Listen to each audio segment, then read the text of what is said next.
Let's talk about rescue fantasy. Alam nyo ba na ito ang dahilan kung bakit tumatagal tayo sa abusive relationship or sa narcissistic relationship?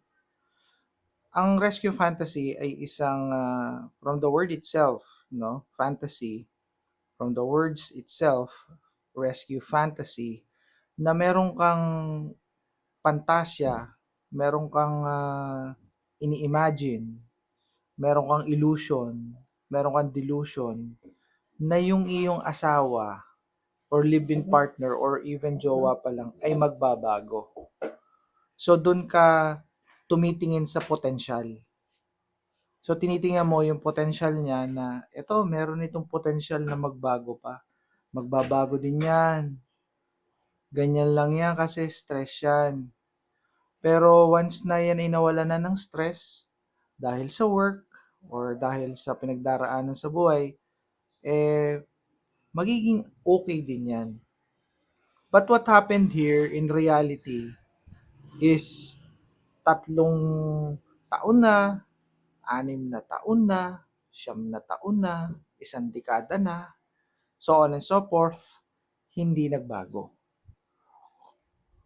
And here you are, kasal ka ng more than a decade, no? 15 taon ka ng kasal, andyan ka pa rin. So you forgot yourself na ikaw ay may buhay ding sarili.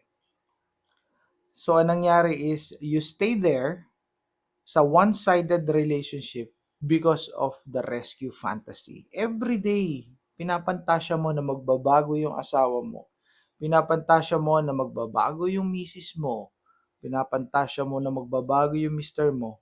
But the thing is, it won't happen. Kasi, ang pagbabago ay potential lamang.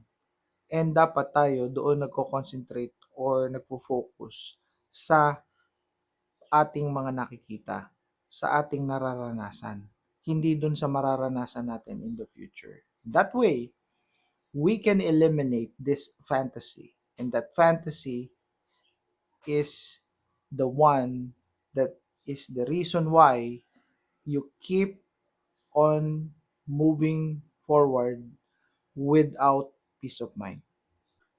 So, tigilan nyo na yung rescue fantasy na yan. And if you would like to know more, you can schedule one-on-one coaching with me. 1 hour lang yan. Life-changing yan kung nasa abusive relationship kayo.